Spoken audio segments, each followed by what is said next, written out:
Bismillahirrahmanirrahim. Assalamu alaikum. Here is Rahil Ahmed and a very warm welcome to all of you.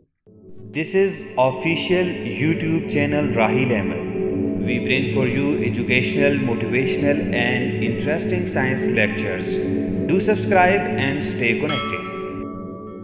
Students, as you all know that we are discussing organic chemistry. अब तक हमने बहुत सारे organic chemistry का जो chapter number 1 यानी कि organic chemistry, इसको आप सेकेंड ईयर केमिस्ट्री का चैप्टर नंबर 3 के जो बेसिक टॉपिक्स थे ऑर्गेनिक केमिस्ट्री के से रिलेटेड, उन पर हमने बात कर ली। आज उन्हीं टॉपिक्स में से एक नेक्स्ट टॉपिक पर हम बात करेंगे, that is buckyball. It's very much important topic. Somehow some student think it is a difficult topic, but actually it is not a difficult topic. You need to understand this topic. It will be easy for you. So now let's start the topic. Oh, what's this? Yes, we have to put it aside. Actually, in these days I have big free time. इन दिनों में बहुत ज़्यादा free time है मेरे पास. That's why I do many activities which are irrelevant to study, irrelevant to my routine place. I have to do I do many activities like playing football, playing video games, and also flying kites. So that's why in daytime I have put it here. I have forgotten to place it over another place. Now, forget that moment. I like flying kite very much. If you people like, please share with us your experience of flying kites. Now, come to the topic, that is buckyball. आज हम इस topic पे बात करेंगे buckyball. पहली important चीज आपने जो याद रखनी है, this is an allotropic form of carbon. ये चीज आपने ध्यान में रखनी है, एलोट्रॉपिक फॉर्म ऑफ कार्बन. ये बात आपने पढ़ा हुआ है ना कि what do we mean by allotropy. Allotropy का क्या मतलब है, एलोट्रॉपिक फॉर्म्स क्या होते हैं, थोड़ा सा इसको रिवाइज कर लें. एलोट्रॉपिक फॉर्म या एलोट्रॉपी बेसिकली एक ऐसी प्रॉपर्टी होती है कि जब एक एलिमेंट एक से ज्यादा क्रिस्टलाइन फॉर्म में एग्जिस्ट करे. आपने 9th-10th में पढ़ा था carbon exist as graphite and diamond. ठीक है, उसके साथ सम क्लासेस में या सम बोर्ड्स के बुक्स में या पैटर्न्स में बकीबाल भी शामिल होता है और सम में नहीं शामिल होता. अगर नहीं शामिल तो आज आप इसको पढ़ेंगे कि it is a third allotropic form of carbon besides graphite and buckyball. तो ये पहली चीज आपने याद रखनी है कि this buckyball is allotropic form of carbon.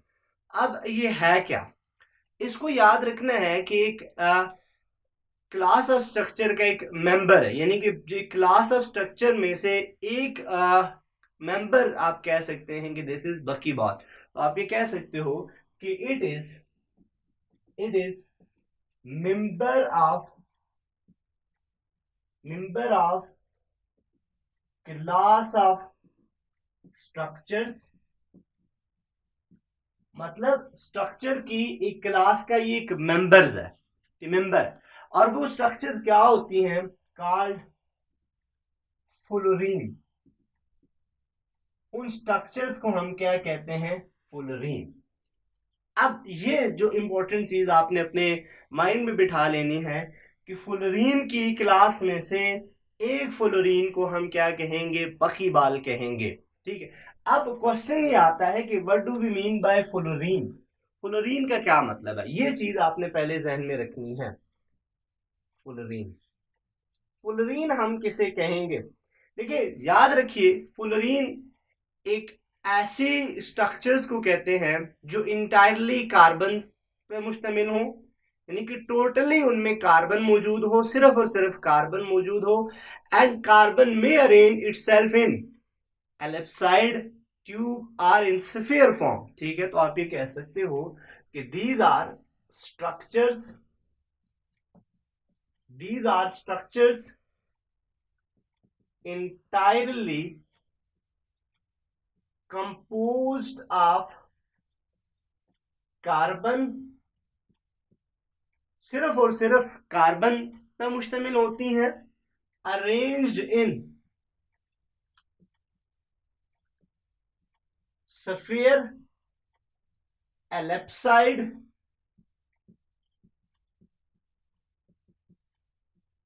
Are tube. अब इस बात को आप जरा समझिए, इस बात का मतलब क्या है कि ऐसे स्ट्रक्चर्स जो सिर्फ और सिर्फ कार्बन से बनी हो और उन स्ट्रक्चर में वो कार्बन या तो ये स्फीयर की फॉर्म में अरेंज हो, या वो एलिप्टिकल हो, एलिप्साइड हो, या वो ट्यूब की तरह हो। ये तीन चीजें आपने याद रखनी है कि फुलरीन ऐसे कंपाउंड्स को कहते हैं जिनमें इंटायरली कार्बन मौजूद हो, या वो कार्बन ट्यूब की फॉर्म में हो, या वो कार्बन सफेयर की फॉर्म में हो, या वो कार्बन एलिप्साइड की फॉर्म में हो। उन तमाम कंपाउंड्स को या उस तमाम क्लास ऑफ कंपाउंड्स को हम क्या कहते हैं?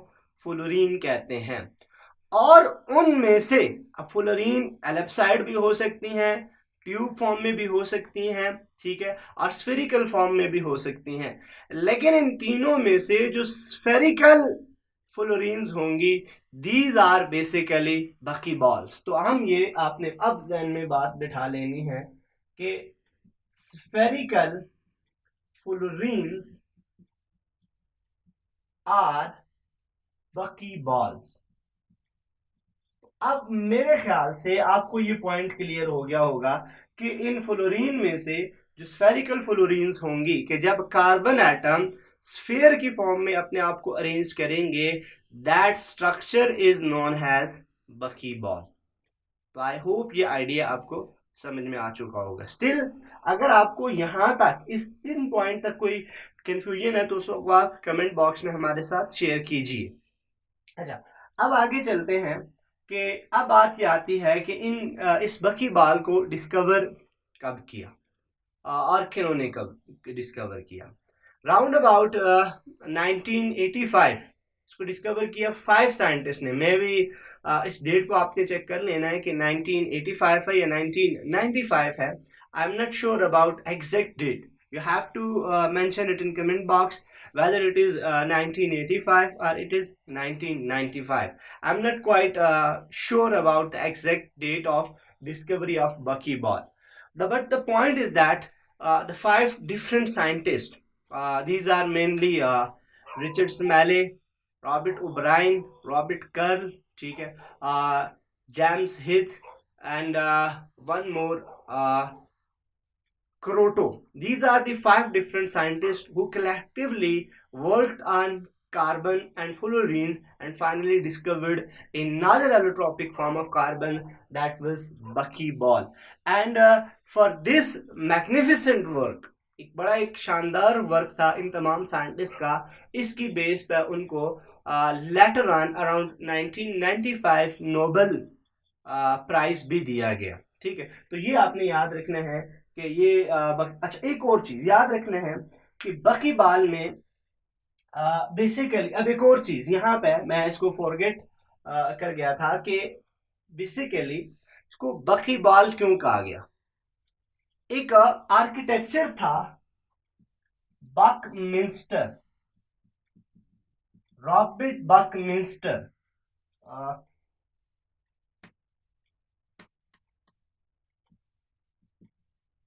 इसका पूरा नाम है Robert Buckminster. He was an architecture, ये एक आर्किटेक्चर था और उसने एक बिल्डिंग डिजाइन की थी। ठीक है, that was geodesic dome.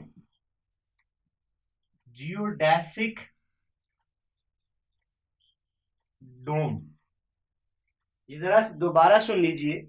Buckminster, Robert Buckminster एक आर्किटेक्चर था जिसने एक बिल्डिंग डिजाइन की थी, that is geodesic dome. And this geodesic dome is similar to fullerene, यानी कि आप कह लो कि बकीबाल या इस क्लास ऑफ कंपाउंड्स में से सिमिलर था जिसमें कार्बन 60 हो। यानी कि एक ऐसा बकीबाल या एक ऐसा कंपाउंड जिसमें 60 कार्बन हो, ठीक है, और वो फ्लोरीन से बिलोंग कर रहा हो, ठीक है, और वो उसमें इंटायरली कार्बन हो और वो कार्बन इंटायरली किस फॉर्म में अरेंज हो, स्फीयर की फॉर्म में अरेंज हो, ठीक है। तो वो C60 वाला जो बकीबाल आप कह सकते हैं, that is similar to shape of geodesic dome, that's why they name it is buckyball after the name of Buckminster. Buckminster के नेम की बेस पर उसको एक ट्राइब्यूट पेश करने के लिए उन्होंने इस जो बकीबाल की स्ट्रक्चर्स थी, these are similar to architectured designed by this Buckminster. So आप ये कह सकते हैं कि जो बकीबाल नाम दिया गया था, that is similarity to geodesic dome, इस बेस पे दिया गया था, ठीक है। तो अब एक और इम्पोर्टेंट चीज जो मैं आपके साथ शेयर करूंगा, दैट इज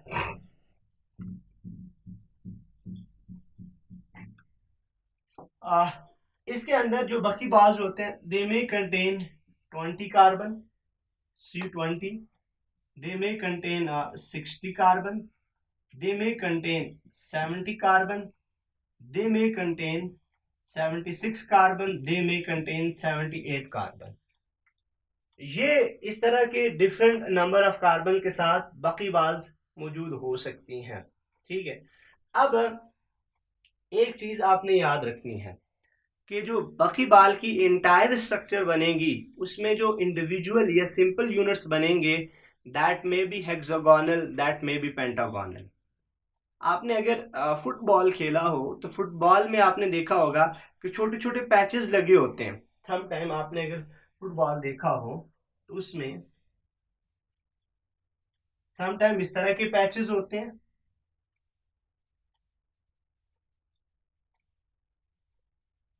इस तरह के स्मॉल स्मॉल आप कह सकते हो कि पीसेस मिलकर फुटबॉल बना रहे होते हैं, ठीक है। या सम टाइम यूं भी होता है, इस तरह के पीसेस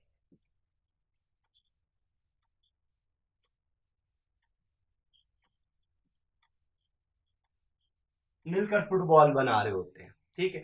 तो this is pentagonal arrangement and this is hexagonal arrangement. तो ओवरऑल ये एक और चीज कि मैंने यहां का जो कहा था कि इसको बकमिंस्टर की जियोडेसिक डोम से सिमिलैरिटी की बेस पर बकीबाल नाम दिया गया था, उसमें जो बकी नाम दिया है बकमिंस्टर की बेस पे और बाल का नाम देने की वजह से फुटबॉल लाइक स्ट्रक्चर इसकी होती है, that's why they used ball.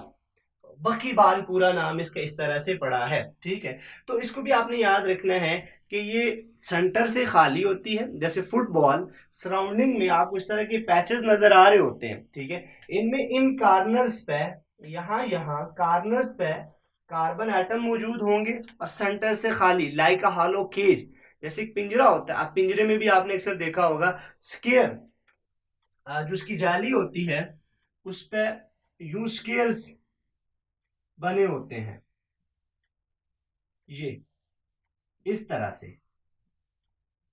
ठीक है। तो अब उस जाली के बीच में या उस पूरे पिंजरे के अंदर जगह तो खाली होती है, लेकिन अराउंड उसकी वॉल बनी होती है। तो same the case is here in buckyball. Buckyball में भी यही केस है कि उसने फुटबॉल लाइक इंटरनल उसकी स्ट्रक्चर खाली होती है, जिसे आप कह लें खोखली स्ट्रक्चर होती है, और आउटसाइड जो उसके कंपोनेंट्स का मतलब कार्बन एटम जो होते हैं वो पेंटागोनल या हेक्सागोनल, दो तरह की अरेंजमेंट वो शो करते हैं। There may be hexagonal arrangement, there may be pentagonal arrangement. तो आई होप ये सारा टॉपिक आपको अच्छी तरह से समझ में आ चुका होगा। Still if you have any confusion, any issue regarding this topic, you can mention it in comment box. We will see you in another video. Till then, thank you very much.